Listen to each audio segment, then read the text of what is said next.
¿Cómo están? Muy buenos días. Gracias por acompañarnos a este estudio. Este estudio es pregrabado y bueno, se está estrenando. Es la primera vez que hacemos este estudio. Yo espero que sea de bendición para ustedes, como lo ha sido para mí. Y bueno, ya estamos en el capítulo 4. Estamos iniciando el capítulo 4 de la carta del apóstol Pablo a los Efesios.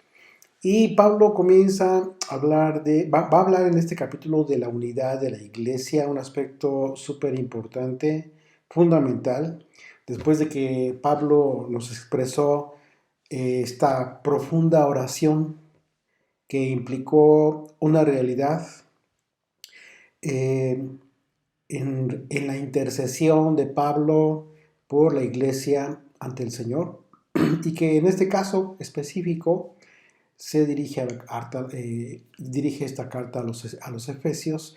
Pues hemos entendido que ha tenido esta implicación, pues esta intercesión ha implicado un beneficio para todos nosotros, los que nos estamos agregando a la iglesia del Señor. En este capítulo, eh, Pablo hace una exhortación después de hablar de todo este tema tan importante de la función de la iglesia, de la manifestación que debemos tener ante principados y potestades, etcétera, acerca del propósito divino que tiene esta iglesia que está siendo fundada en el fundamento, está siendo cimentada en el fundamento que es Yeshua, Jesucristo. Pues entonces Pablo va a llevar a cabo en este capítulo una exhortación para asumir una actitud que coadyuva para la unidad del espíritu de todos los creyentes. Todos los creyentes, toda la iglesia, un tema súper importante que nos va a permitir tener una perspectiva correcta acerca de lo que verdaderamente implica la unidad del espíritu por parte de la iglesia. Esta unidad del espíritu necesariamente pues tiene que estar vinculada a la unidad de la fe. No podría ser de otra manera. Tiene que estar vinculada la unidad de la iglesia del Mesías, de Yeshua, tiene que estar vinculada a la fe y en consecuencia al conocimiento del Hijo de Dios, como lo expresa el propio apóstol Pablo. Ya que esta unidad de la que nos va a hablar Pablo debe ser el resultado de permanecer en una sola doctrina. Esto es lo que todo el tiempo hemos estado compartiendo con ustedes. Asumir una sola doctrina, una sola enseñanza. Lo que resulta muy importante sabiendo, bueno, quiero ser muy claro en este sentido una vez más. Creo que se entiende, creo que lo hemos aclarado, pero no está por demás insistir en esta aclaración. No estamos hablando de que recibas enseñanza solamente de una persona. No. Estamos hablando de la responsabilidad de recibir una sola doctrina. Y esto lo hemos abordado en muchísimas ocasiones a través de los estudios que hemos tenido, que es muy fácil cómo tú lo puedes discernir, cómo lo puedes comprobar. Cuando las personas eh, a las que tú escuchas, que te está compartiendo un mensaje, lo sustenta en la Biblia. Eh, de otra manera, no es la doctrina de Yeshua. Si es cualquier otra enseñanza, si lo sustenta en el conocimiento de hombre, por muy sabios que sean, y estamos hablando, por supuesto que estamos hablando de la doctrina judía, esa es otra doctrina y no es la doctrina del Mesías, pues bueno, eso ya es responsabilidad de cada quien. Pero una vez más, solamente el paréntesis tiene que ver con aclarar que no tiene que ver con que tengas que estar escuchando todo el tiempo a una sola persona. Eso es un error, ¿no? De hecho, yo les he invitado para que ustedes escuchen, disciernan a otras personas, tengan la oportunidad. Hay muchas personas, muchos siervos en todo el mundo, fieles, sinceros, honestos, que comparten la palabra de Dios, que la escritura, la palabra, es la pasión de estas personas, así como la de este servidor. Y estamos hablando de esto. Entonces, que quede muy claro, estamos hablando de la doctrina del Mesías, de Yeshua, la cual están compartiendo muchas personas hoy en día. Y que a partir de Yeshua, después de los apóstoles, muchos han tratado de ser fieles a esto. Son pocos, una vez más, porque son más los sistemas religiosos que se crearon a partir de entonces, porque efectivamente ahí sí se ha intentado establecer un sistema religioso a través del cual el hombre busca que la gente le siga, pero a la enseñanza propia, pensamientos, que a final de cuentas vienen a ser su propia doctrina, los sistemas religiosos, las diversas denominaciones religiosas. No, no estamos hablando de eso. De hecho, nosotros no pertenecemos a ninguna denominación religiosa. Ustedes lo saben. Ustedes también son igual. No pertenecen a ninguna, bueno, quizás algunos sí todavía, pero con el tiempo van a darse cuenta que Jesucristo no vino a eso. No vino a establecer sistemas religiosos. El Señor vino a establecer su doctrina. Es una sola y no son muchas. Y es aquí donde hace toda la diferencia. Así es de que esta unidad de la que nos va a hablar el apóstol Pablo, él la va a vincular a la doctrina y esto es muy importante sabiendo que hoy en día muchos creyentes pues han caído en este error, en el error de asumir que les puede edificar recibir cualquier doctrina ajena a la doctrina del Mesías. Eso es un grave error que se ha difundido incluso por muchos maestros. Terrible error. Sobre todo hablando de los que gustan de judaizar, los que hablan y comparten, tratan de justificar en todo momento la doctrina judía de una o de otra forma. Ya no saben cómo hacer con tal de que la gente escuche ese tipo de doctrina, cuando Jesucristo y los apóstoles, incluso el propio Pablo, rechazó todo aquello. Pablo, siendo judío, eh, habiendo sido llamado por el propio maestro, imagínate que ahora hay muchos que dicen lo contrario de lo que enseña Pablo. Y bueno, entendiendo que el concepto más básico de doctrina, ¿qué es? ¿Cuál es? Pues tiene que ver con la enseñanza. La enseñanza, así de simple. Lo que tú aprendes, lo que estás escuchando, y si estás escuchando es porque quieres aprender. Así de que después de que Pablo profundizó en esta disertación acerca de todo lo que ha hecho Dios por nosotros y que Él lo ha hecho solo por su gracia, nuestra atención se enfoca en el consejo y la exhortación de Pablo para tener vidas conforme al propósito por el que hemos sido llamados, para ser parte de la unidad, de esta unidad de la iglesia de Jesucristo. Dice el Efesios capítulo 4, verso 1, yo pues, preso en el Señor, os ruego que andéis como es digno de la vocación con que fuisteis llamados. Una vez más, Pablo escribe acerca de esta condición que él tenía, la condición de prisionero, como lo hizo, como lo escribió en el capítulo 3 de esta carta, y con lo cual Pablo establece su condición respecto a Dios y respecto a los creyentes, porque el hecho de ser preso del Señor, ¿qué implica o qué implicó para Pablo? Bueno, un propósito, el propósito de su apostolado, lo que dio a Pablo, lo que le dio a Pablo un grado importante en autoridad, una autoridad delegada, que no cualquiera tiene o tenía en ese momento debido a lo que implicaba en toda su dimensión la manifestación de ser preso en el Señor. Y en ese sentido, aunque Pablo se enfoca o se encontraba preso literalmente, atado a un soldado romano literalmente, su ministerio, su servicio trascendió a aquella condición de prisión, físicamente hablando, Porque estas cartas de Pablo que llegaron a las comunidades de los creyentes fueron la prueba de esta trascendencia de su ministerio. Impresionante, muy, muy, muy inteligente, muy audaz Pablo. Él buscó cómo continuar con este servicio, con su ministerio. Y resulta necesario hacer la distinción del concepto de vocación que se describe aquí en este versículo. Pablo habla de la vocación y es un concepto al que se refiere Pablo en el sentido etimológico. La vocación, ¿qué es? ¿Qué significa? Bueno, realmente significa un llamado.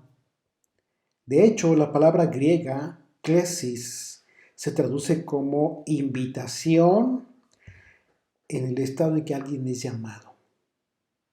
Es una invitación o el estado en que alguien se encuentra y que es llamado. En un momento dado, Pablo habló de este tema también. Cada quien quédese como está. Fuiste llamado incircunciso, fuiste llamado gentil, etcétera, etcétera. ¿Por qué? Porque esto es muy importante para no perder el objetivo, el objetivo que tiene Dios para habernos llamado en nosotros, en nuestra vida. El propósito divino. Recordar de dónde nos sacó, no para permanecer como estábamos, por supuesto que no, sino que en ese momento Pablo lo dice con un propósito de no generar confusión y de no generar un aspecto religioso en las personas. Lo que hemos hablado en muchas ocasiones, tienes que irte a circuncidar para estar en paz. Sí, sí, sí, o sea, las personas quieren obedecer, tienen un corazón noble, pero es un error que hagan las cosas sin haberlas entendido. Eso es religión. Y por eso no pertenecemos a ninguna religión. Si tú no comprendes el tema hablando, a ver, este paréntesis de la circuncisión, pues es obvio que no lo vas a hacer.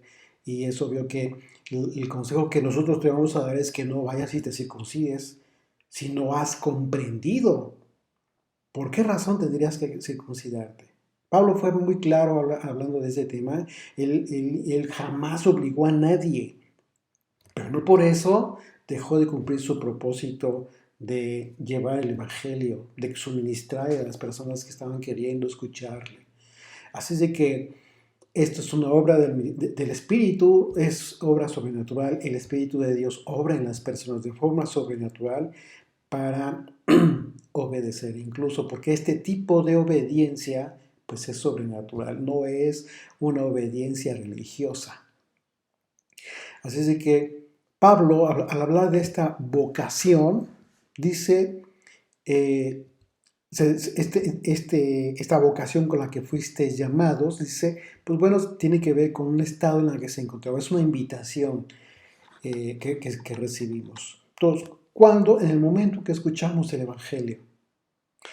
Y por otro lado, hoy en día el concepto de vocación ha cambiado y por esa razón quise hacer esta anotación, porque hoy en día el concepto como tal, simple de vocación, se ha entendido y se entiende realmente como una realización personal, acorde con las estructuras que están siendo aprobadas por la sociedad, por ejemplo. Se entiende como el deseo o la inclinación por parte de las personas hacia tener cierta profesión, cierta carrera, ciertas actividades, etc. Mi vocación es esta. ¿Cuál? Pues mi vocación es ser un artista, por ejemplo, ¿no? Mi vocación es no sé, cualquier circunstancia que se te ocurra, que de repente la gente lo ha entendido así. Y se entiende, socialmente ya es un concepto muy arraigado en ese sentido. Pero la palabra vocación que está utilizando aquí Pablo no es en ese sentido. De manera que en contexto de la palabra vocación que usó Pablo, que no es el mismo que hoy muchas personas pudieran conocer, porque Pablo al hablar de vocación continúa escribiendo con que fuisteis llamados. ¿Sí? Es decir, el estado en que te encontrabas con que fuiste llamado. Por eso resulta muy importante hacer esta aclaración, porque muchos comentaristas al abordar ese tema automáticamente se refieren a la palabra vocación como la aptitud que tienen las personas de antemano respecto a alguna actividad, por deseo propio, por inclinación propia, y dan por hecho que por eso fueron llamados. Y esto resulta en un grave error de comprensión de lo que está hablando Pablo. Por eso, lo que yo aconsejo es, hay que escudriñar, y es lo que hacemos, por eso tardamos mucho en ocasiones en analizar un versículo. Vale la pena, realmente, créanme, vale la pena analizar palabras, palabra por palabra. En ocasiones nos cambia la perspectiva de lo que hemos entendido en un pasaje bíblico. Pablo, al escribir, os ruego que andéis como es digno de la vocación con que fuisteis llamados, se refirió a que rogaba que andemos como es digno de la condición de santidad. Llamado a la santidad, es un llamado a la santidad, una invitación a que te apartes, que seas una persona diferente. Un llamado a la santidad con que fuimos llamados. Una condición que no tiene que ver con la realización personal de un creyente, hablando socialmente, ¿sí? Y enseguida Pablo confirma la actitud que implica la vocación de la que habla como el llamado para vivir conforme a las siguientes características. Fíjate, verso 2, con toda humildad y mansedumbre. Inmediatamente te remite a los atributos del Mesías, a los atributos de Yeshua. Soportándoos con paciencia los unos a los otros, solícitos en guardar la unidad del Espíritu en el vínculo de la paz. Pablo cita la paz, el shalom, como el vínculo para lograr vivir conforme a estos atributos y sobre todo para ser solícitos, diligentes, cuidadosos, ser muy esmerados. ¿Para qué? Bueno, para guardar la unidad del Espíritu. Esto nos indica que Pablo sabía perfectamente que alcanzar la unidad del Espíritu es algo que implica, por sobre todas las cosas, estar en actitudes, con estas actitudes de carácter. ¿Sí? Al hablar de humildad, de la mansedumbre y de la paciencia en amor los unos con los otros. Es necesario que adquiramos esos atributos. Es claro que muchos tenemos que trabajar en todos estos atributos, que no son muchos, pero son fundamentales. ¿Por qué? Porque de esa manera se logra la paz y en ese sentido hay unidad. Cuando no tenemos esos atributos acerca de la paciencia, ¿sí? La humildad, la mansedumbre, mira, en ocasiones puede ser que tú busques tener paz, en ocasiones, pero no siempre se logra. Sin embargo, no significa que declines, que que tu circunstancia sea determinante para no buscar la paz. O sea, siempre hay forma, te aseguro que siempre va a haber el momento quizás también de lograr la paz con tu vecino, con tu familiar, en el trabajo, en fin. Es muy importante, hablando en el aspecto secular. Pero hablando en el aspecto, en el contexto del que está hablando el apóstol Pablo, buscar la paz para obtener la unidad del Espíritu es fundamental. Es fundamental. Estamos hablando de un aspecto que trasciende, por supuesto, todos los aspectos de nuestra vida. Este es un aspecto en el que muchos movimientos cristianos de diversas denominaciones y aún de los movimientos de las llamadas raíces hebreas, en ocasiones se equivocan al considerar que sus líderes pueden ser capaces, o los líderes también se equivocan, empezando por ellos, piensan que pueden ser capaces de crear esta unidad. Pablo nos está exhortando para tener esos atributos. ¿Por qué? Porque van a traer una consecuencia, el mover del Espíritu de Dios. Nosotros, por nosotros mismos, no vamos a poder lograr esta unidad del Espíritu solamente por nosotros, porque queramos, por estos atributos que pretendemos adquirir. No es posible. ¿Por qué? Porque esa es obra del Espíritu de Dios. Nosotros tenemos que hacer lo que nos toca y el Espíritu de Dios hará lo suyo. Cada quien en lo que le toca. Pero dar por hecho que mi congregación, todos estamos en Shalom, todos estamos en paz, y entonces vamos a tener que buscar vamos a llevar a cabo esto que perseguimos, la unidad del Espíritu con otros movimientos. Por ejemplo, hay movimientos religiosos que difunden la idea de que se debe trabajar para llegar a unir a los creyentes en el Mesías, Yeshua, con los religiosos ortodoxos del pueblo judío. Por ejemplo, hay muchos movimientos religiosos que buscan eso a través de sus líderes. Son doctrinas, una vez más, enseñanzas que no son bíblicas, al contrario, van en contra de. Sin embargo, eso solo es el resultado de no atender ni entender la enseñanza de Yeshua y la de los apóstoles. Porque si bien es cierto, Pablo habla en muchas ocasiones acerca de la unidad de los creyentes en un solo cuerpo, lo cierto es que esa tarea, pues de ninguna manera está a cargo del hombre, porque es una obra del Espíritu de Dios, del Espíritu Santo. Una obra en la que el hombre puede ser usado, por supuesto, pero eso es diferente.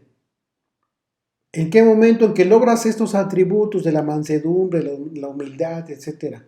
Entonces puedes ser usado, pero no para decidir quiénes son los que deben mantenerse unidos en uno. Y es ahí donde se están equivocando pues tantos esfuerzos de gente que con toda la buena intención, por supuesto, quiere lograr una unidad con el pueblo judío que abomina a nuestro Mesías, al Mesías que vino a salvarnos. En el Mesías en el que tú y yo creemos, imagínate. Pues cuando, ¿no? Eso es fundamental. Y imagínate que el pueblo judío, con tradiciones religiosas milenarias,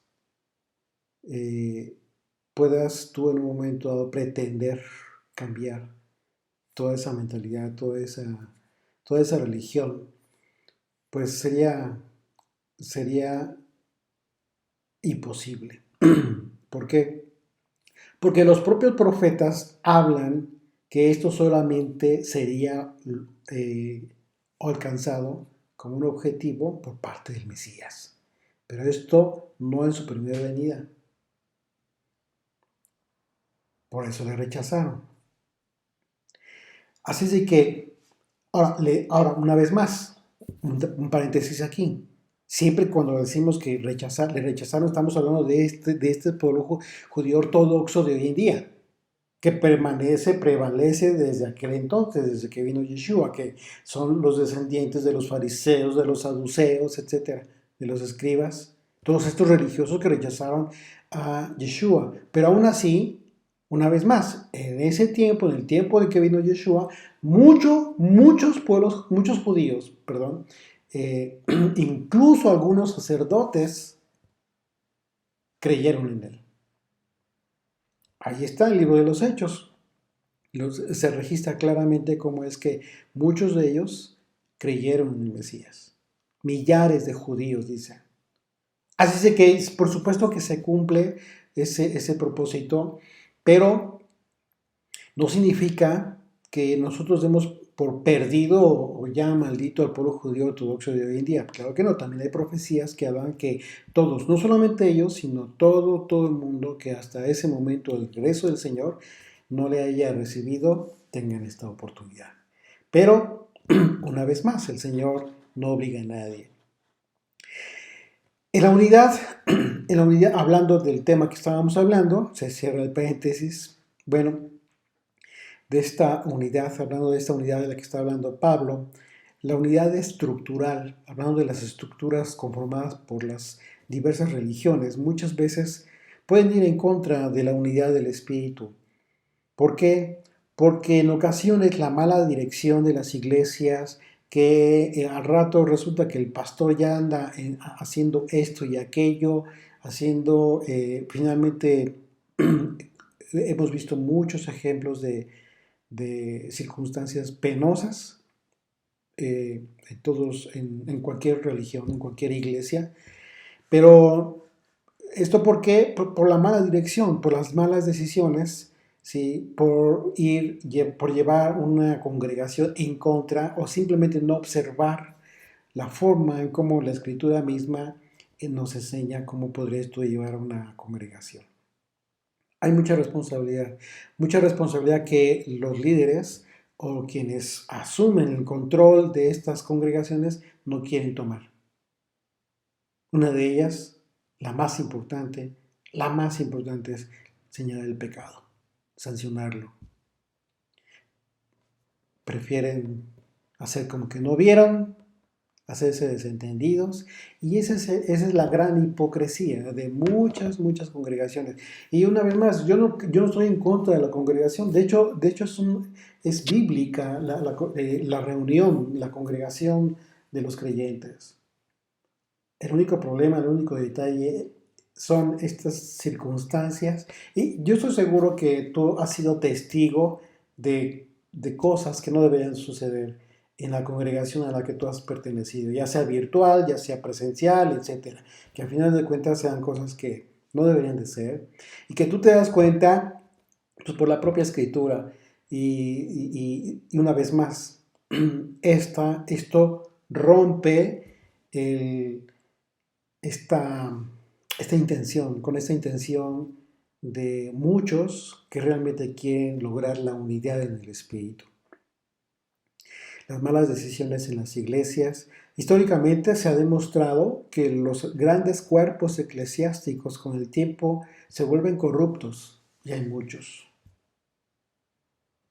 Y no solamente hablando de la Iglesia Católica, porque todo el mundo señala de inmediato a la Iglesia Católica. Bueno, porque es el más grande, quizás, el más grande, la estructura religiosa más grande, que hoy, de las más grandes que hoy tenemos, que hoy existen, pero por supuesto que en cualquier lado se dan estas circunstancias. O sea, se ha demostrado que la gente se vuelve corrupta, y no solamente en el aspecto del dinero, sino hablando moralmente hablando, hay personas que no les importa, que no tienen ningún tipo de pudor con relación a la forma en cómo se comportan, eh, y la gente lo solapa. Y es aquí donde dices tú, bueno, pues no está mal, la idea de la congregación es bíblica, pero está mal cuando no se hace lo correcto. Pablo da ejemplo ahí en la carta a los Corintios cómo es que debería de tratarse ese tipo de circunstancias. Y es muy delicado ¿por qué? Porque no asumen lo duro que es señalar el pecado, como lo enseña Pablo, por ejemplo. ¿Qué es lo que dice? Tú puedes comprender, entender, hasta cierto punto platicar, tener contacto con personas que no son creyentes, que no conocen la escritura y que andan en pecado todavía. ¿Por qué? Porque su circunstancia está así. Pero dice, pero con los que te dicen hermano, con los que te congregas, con los que van a tu congregación y participan en el culto a Dios y andan en las mismas que cualquier otro de esos de afuera, de todo ese tipo de pecados, con él ni aun comas, ni te sientes siquiera. Terrible. Pablo hace una diferencia muy marcada entre todos aquellos que aún no conocen a Dios, que ni siquiera se les ha compartido el Evangelio, y aquellos que conociéndolo son hipócritas. Entonces, eso es lo duro, eso es lo difícil de tener una congregación en donde, ya sea virtual o física, Porque muchas veces también se debe señalar el pecado, o lo que está mal, cuando sin importar que sea virtual, sin importar que sea físico, físicamente hablando. Pero a la gente no le gusta hacerlo. Prefieren seguir en paz, en su paz, porque no hay paz. Si hay pecado, no hay paz. Tú no puedes hablar de paz si los demonios están a tu lado. Así es de que más adelante, en este mismo capítulo, vamos a confirmar por las propias palabras del apóstol Pablo que la unidad del Espíritu, fíjate bien, necesariamente debe estar ligada a la doctrina, a la enseñanza que tú recibes y no a una doctrina ajena, a fin de que los creyentes dejen de estar como niños fluctuantes, buscando de aquí y de allá. ¿Por qué? Porque a final de cuentas buscan recibir de todos lados y hay muchos propósitos, muchas intenciones por las cuales la gente hace eso. Yeshua, al tiempo en que pidió que guardemos sus mandamientos, que son los mandamientos del Padre, él oró para que como un cuerpo su iglesia fuese guardada. Fíjate bien cómo oró Yeshua al Padre y con qué propósito. Dice Juan capítulo 17, ahí a partir del verso 6. He manifestado tu nombre a los hombres que del mundo me diste. Tuyos eran y me los diste y han guardado tu palabra. Ahora han conocido que todas las cosas que me has dado proceden de ti, porque las palabras que me diste les he dado. Y ellos las recibieron y han conocido verdaderamente que salí de ti, y han creído que tú me enviaste. Yo ruego por ellos. No ruego por el mundo, sino por los que me diste, porque tuyos son, y todo lo mío es tuyo, y lo tuyo mío. Y he sido glorificado en ellos, y ya no estoy en el mundo, mas estos están en el mundo. Y yo voy a ti, Padre Santo, a los que me has dado, guárdalos en tu nombre. Guárdalos en tu autoridad. ¿Qué es lo que le da autoridad? Lo que le da autoridad al Padre y a Yeshua eres tú mismo a través del momento que tú recibes su doctrina, su enseñanza. En el momento que te sometes a su doctrina. Para que sean uno, así como nosotros. Una vez más, el verso 11, fíjate bien.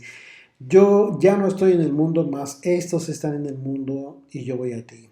Padre Santo, a los que me has dado, guárdalos en tu autoridad, guárdalos en tu nombre, para que sean uno, así como nosotros.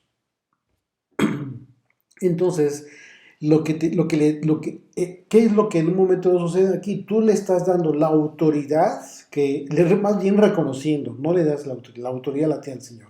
Le estás reconociendo autoridad al Padre en el momento que te sometes a su doctrina. Esto es que te guarde en su nombre, en su autoridad, en su carácter. Entonces resulta muy importante, muy interesante entender que el contexto de la unidad de la que está hablando Pablo, de la unidad de la iglesia, está íntimamente ligada a la doctrina, a la enseñanza. Necesariamente tienes que recibir la doctrina de Jesucristo y los apóstoles, a través de quien sea, pero tienes que verificar que sea realmente enseñanza, doctrina de ellos. Verso 4 dice, un cuerpo y un espíritu, como fuisteis llamados también llamados en una misma esperanza, de una vocación, un Señor, una fe, un bautismo, un Dios y Padre de todos, el cual es sobre todos y por todos y en todos. Bueno, una unidad que es completa y esta unidad de la que habla Pablo involucra estos diversos factores que aquí se describen y que uno de estos factores se caracteriza de forma especial con la obra de redención a cargo del Mesías. empieza él hablando de un solo cuerpo. Y eso tiene que ver con el cuerpo del Mesías, es decir, su iglesia, la cual fue formada por todos aquellos que, por estar siendo edificados en sus espíritus, por la doctrina de Yeshua, están siendo edificados en el tabernáculo caído de David. Están siendo reedificados, están siendo cimentados para para cumplir la profecía de la que habló Amós, y que el constructor, por supuesto, que es Yeshua. ¿Sí? Una obra del Mesías, que es aquel que reúne a los dispersos de Israel.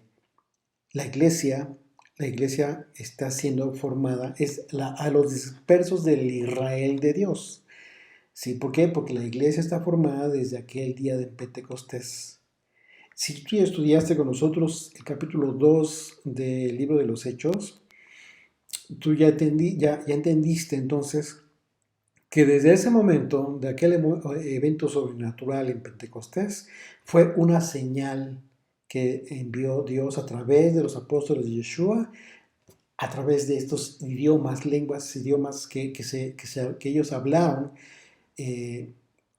lenguas de todo el mundo diversos, para anunciar que su iglesia, la iglesia del Señor, sería formada por todos aquellos que viniéramos al Señor, independientemente de qué nación seas tú.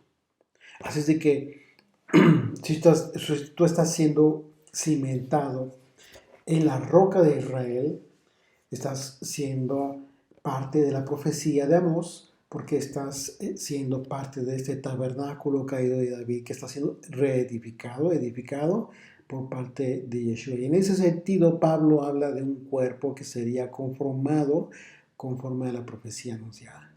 Dice Hechos capítulo 15, a partir del verso 12, vamos a confirmar esto, fíjate bien, dice, entonces toda la multitud cayó y oyeron a Bernabé y a Pablo, que contaban cuán grandes señales y maravillas había hecho Dios por medio de ellos entre los gentiles. Cuando hablamos de gentiles hablamos de extranjeros, entre los extranjeros. Y cuando ellos callaron, Jacobo respondió diciendo, varones, hermanos, oídme. Simón, es decir, Pedro, ha contado cómo Dios visitó por primera vez a los gentiles para tomar de ellos pueblo para su nombre. Qué hermoso, ¿no? Dice verso 15, y con esto recuerdan las palabras de los profetas con que está escrito. A partir del verso 16, fíjate bien, pon atención. Después de esto volveré y reedificaré el tabernáculo de David, que está caído, y repararé sus portillos, sus ruinas, y lo volveré a levantar, para que el resto de los hombres busque al Señor. Y todos los gentiles sobre los cuales has invocado mi nombre, dice el Señor, que hace conocer todo esto desde tiempos antiguos. Así es de que, imagínate qué hermoso es esto, que todos aquellos que están viniendo y que están formando este tabernáculo en donde el arquitecto y constructor es Yeshua, pues un tabernáculo, un templo en el que no está siendo edificado de estructuras físicas, sino de almas, de personas, pues imagínate que está siendo parte del cumplimiento de esta profecía.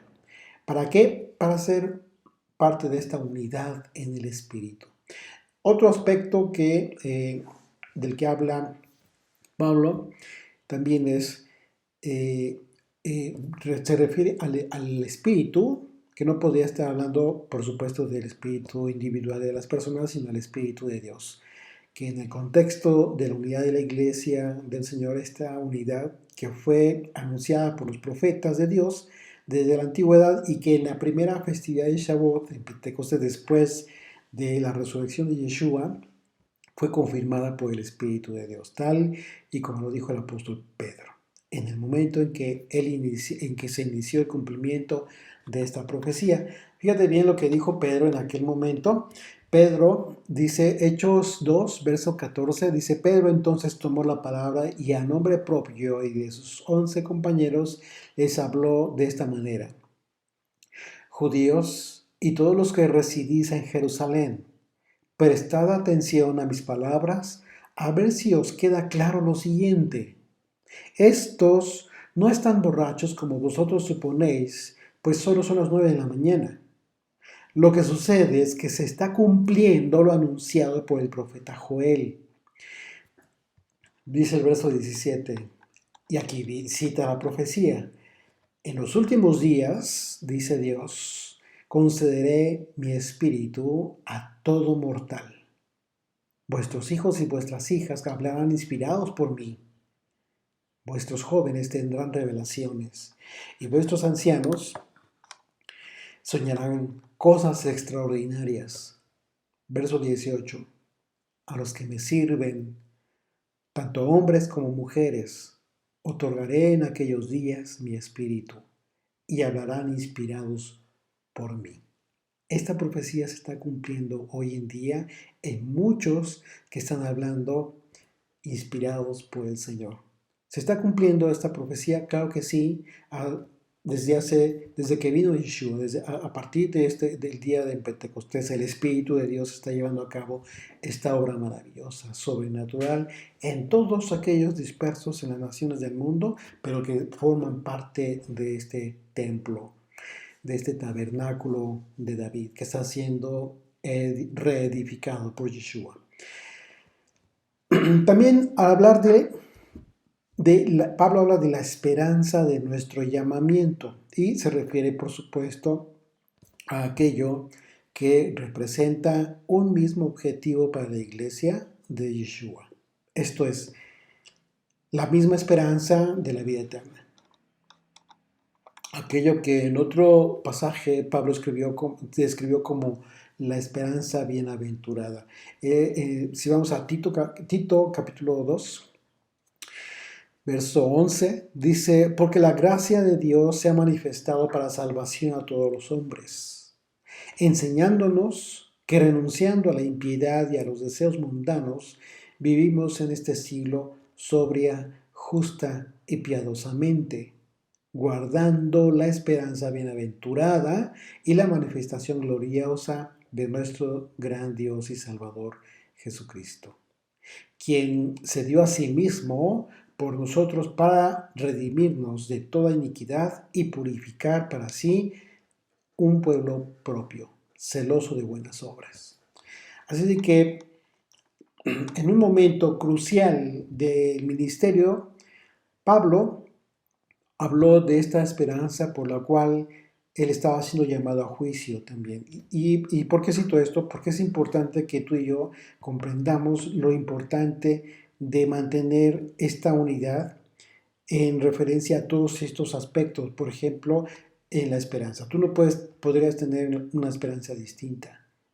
Es decir, entender que la esperanza por la cual estamos nosotros anhelando es la vida eterna, que es justo lo que sucedió con Pablo, que incluso él habla en relación a la promesa de la vida eterna, pero involucra a todos aquellos que serían alcanzados. Y se refiere Pablo a las tribus de Israel. Recordemos que Pablo habla en este contexto porque él era judío y estaba hablando ante las autoridades romanas. Fíjate bien, dice Hechos capítulo 26, verso 6. Dice, ahora por la esperanza de la promesa que hizo Dios a nuestros padres, soy llamado a juicio. Cuando dice padres se refiere a los patriarcas, Abraham, Isaac y Jacob. Dice el verso 7, promesa cuyo cumplimiento esperan que han de alcanzar nuestras 12 tribus, sirviendo constantemente a Dios de día y de noche. Fíjate bien qué interesante, porque para este tiempo, para el tiempo del apóstol Pablo, las 12 tribus ya no existían como tal. Identificada, pues estaba la tribu de Judá y algún pequeño remanente de alguna otra, pero Judá era la única identificada. Recordemos que siglos atrás, en Israel, en el norte, las 10 tribus que estaban en el norte fueron conquistadas y fueron llevadas cautivas y se perdieron. Así es de que tal como tal identificadas no, pero aquí Pablo habla de 12 tribus. ¿Tú por qué crees? Bueno, porque finalmente la promesa que también se le dio a Abraham, que el Señor le hizo a Abraham acerca de que su simiente sería incontable, todo este juicio que se llevó a cabo en aquel entonces por parte del ejército asirio, pues por supuesto que también tiene que ver con el cumplimiento de esta promesa. ¿En qué sentido? Pues en el sentido de que esta simiente sería diseminada por todo el mundo. Y aunque Pablo habla en cierto sentido de linaje natural, sabemos y entendemos perfectamente que este linaje natural en un momento dado pasa a segundo o tercer término porque el linaje espiritual es el que realmente, por el que llama al Señor. Porque cada quien en un momento dado asume la responsabilidad de ser parte de estas tribus de Israel, es decir, del Israel de Dios. Una vez más, verso 7, vamos a considerar el contexto del que está hablando el apóstol Pablo. Promesa cuyo cumplimiento esperan que han de alcanzar nuestras 12 tribus, sirviendo constantemente a Dios de día y de noche. Por esta esperanza, oh rey Agripa, soy acusado por los judíos. Está hablando de su propio pueblo. Dice que se juzga entre vosotros cosa increíble que Dios resucite a los muertos. Ese es el asunto por el cual estaba siendo acusado por los judíos. ¿Por qué? Porque por supuesto que Pablo estaba hablando de la resurrección de Yeshua. Esto tiene que ver con una misma esperanza a la que todos anhelamos. La esperanza que nació de la promesa que Dios le hizo a los padres, a los patriarcas, que es la esperanza de la vida eterna a la que hemos sido llamados. Y para testimonio de la fidelidad del Padre, la resurrección de Yeshua, por supuesto. Y el siguiente factor que cita Pablo tiene que ver con un mismo Señor, nada más y nada menos que este importante aspecto que cita Pablo acerca de la unidad. Es fundamental que tú consideres a un mismo Señor, que aquellos que pretenden esta unidad de la iglesia del Señor estén entendidos que tienen que considerar a un mismo Señor. La palabra Señor que usó Pablo se encuentra escrita con mayúscula la primera letra. Y en el griego la palabra es kurios y se traduce con la palabra supremo en autoridad. Soberano, ungido, amo, Cristo, Dios y dueño. Son palabras con las que tú puedes traducir esta palabra griega kurios al referirte Señor, pero dependiendo del contexto es la palabra que tú puedes usar o que deberías usar.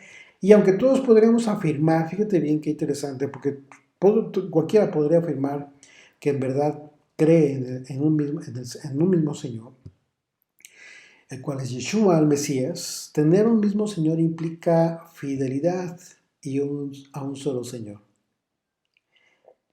Ya que si consideramos que la expresión como tal implica autoridad, como lo acabamos de mencionar hace un momento, a la cual alguien se somete, como lo hace un siervo, pues es obvio que ese contexto, en ese contexto ya no todos podrían estar afirmando que tiene a un solo Señor, a una sola autoridad, que recibe una sola doctrina, que está sometido a una sola doctrina, porque el celo que Dios manifestó hacia su pueblo desde la antigüedad, Yeshua lo confirmó, y justo y nada menos que en el contexto de la doctrina que reciben quienes dicen tener a Yeshua como Señor. Fíjate bien, Mateo 16, verso 11, dice, ¿cómo es que no entendéis que no fue por el pan que os dije que os guardaseis de la levadura de los fariseos y los saduceos? Les está diciendo, no reciban eso. Entonces entendieron que no les había dicho que se guardasen de la levadura del pan, sino de la doctrina, que se guarden, que no reciban la enseñanza de los fariseos y de los saduceos. Una vez más te pregunto, ¿crees que ellos ya no existen?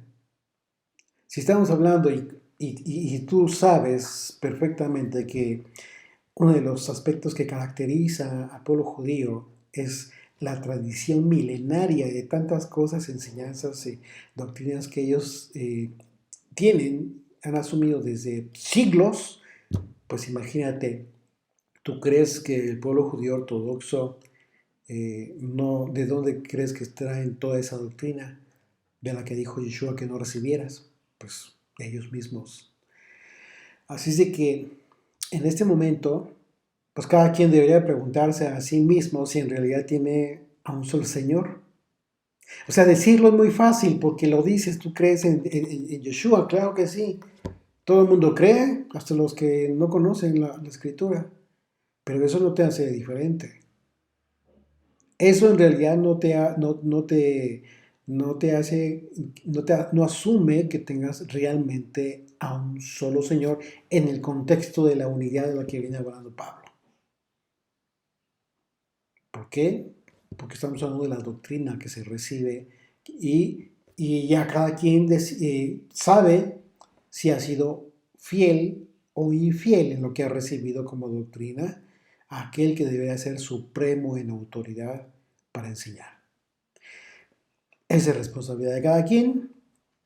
Y continúa, y otro de los aspectos que menciona en este pasaje, en este versículo 4, Pablo habla de una misma fe y un mismo bautismo como elementos de la unidad de la iglesia. Estos dos aspectos se encuentran muy ligados en su manifestación y compromiso, ya que a través de la sumersión como un aspecto simbólico, la sumersión en aguas, el creyente manifiesta un compromiso para vivir conforme a la fe que enseñó Yeshua y los apóstoles.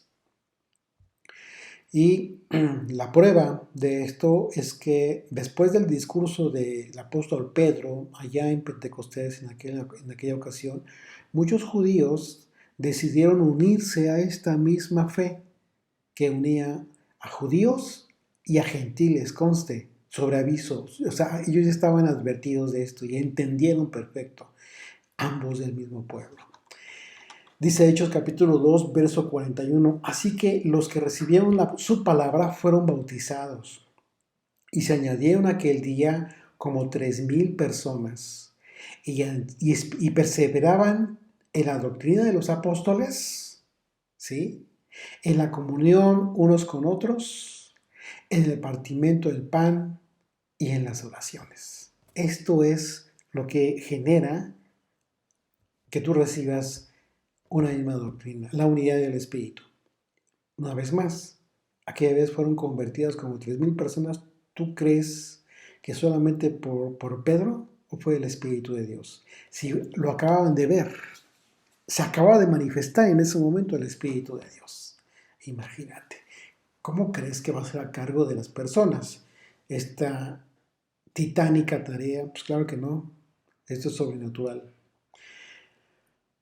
Y también Pablo menciona en este verso 4 de Efesios capítulo 4, dice, habla de un solo Dios y Padre de todos. Y esto es relevante, es muy relevante porque los judíos que estaban aceptando el contexto de esta unidad de la iglesia, en ese momento pues, estaban aceptando con convicción sincera el sentido de las profecías que anunciaron que Dios tomaría gentiles para la restauración de su pueblo. Extranjeros que sin importar que no tuvieran nada que ver con las 12 tribus de Israel, en cuanto al linaje natural, Dios le daría la oportunidad a los gentiles de identificarse con Dios, para recibir la adopción y calidad de hijos respecto al único Padre Celestial. Vamos a dejar hasta aquí este estudio y yo espero que haya sido beneficioso, provechoso para ustedes, como lo ha sido para nosotros. Y les voy a pedir que me permitan hacer una oración. Señor, gracias por este tiempo, por esta oportunidad de seguir escudriñando tu palabra, Señor, de, de reflexionar acerca de nuestra vida, la forma en cómo hacemos las cosas, la forma en que creemos, la forma en cómo estamos eh, pretendiendo pertenecer a esta iglesia unida por Yeshua. Ayúdanos, Señor, a fortalecer estos conceptos, ayúdanos a fortalecer en nuestra mente y en nuestro corazón la unidad a la que nos has llamado a través de tu Espíritu. Permítanos ser humildes, tener esta mansedumbre, ser obedientes y esta mansedumbre nos va a permitir también recibir solamente la doctrina que viene de ti, Señor. Danos la fortaleza para abstenernos de recibir una doctrina ajena, algo que no te agrada a ti, porque de esa manera no tenemos un solo Señor. Perdónanos, Señor, si en algún momento hemos fallado en ese aspecto. Te rogamos que perdones la ignorancia que nosotros tenemos en esos aspectos, la falta de cuidado, la falta de meditación en todas estas expresiones que quizás por causa del tiempo, de las costumbres, de la religión anterior, etcétera, quizás damos por hecho cuando realmente ni siquiera hemos reflexionado en lo que realmente implica tener estos aspectos para lograr la unidad a la que tú nos has llamado, la unidad de tu iglesia, Señor. Danos la oportunidad de adquirir este conocimiento, Señor, porque sabemos que todo viene de tu Espíritu. La fortaleza de nuestra mente, la capacidad que tú nos puedas dar, viene de ti para poder entender todas estas cosas maravillosas, profundas, que en tu misericordia y en tu bondad hoy en día ya no son un misterio, porque han sido dadas a conocer a través de Yeshua y sus apóstoles. Gracias, Señor, en el nombre de Yeshua. Amén.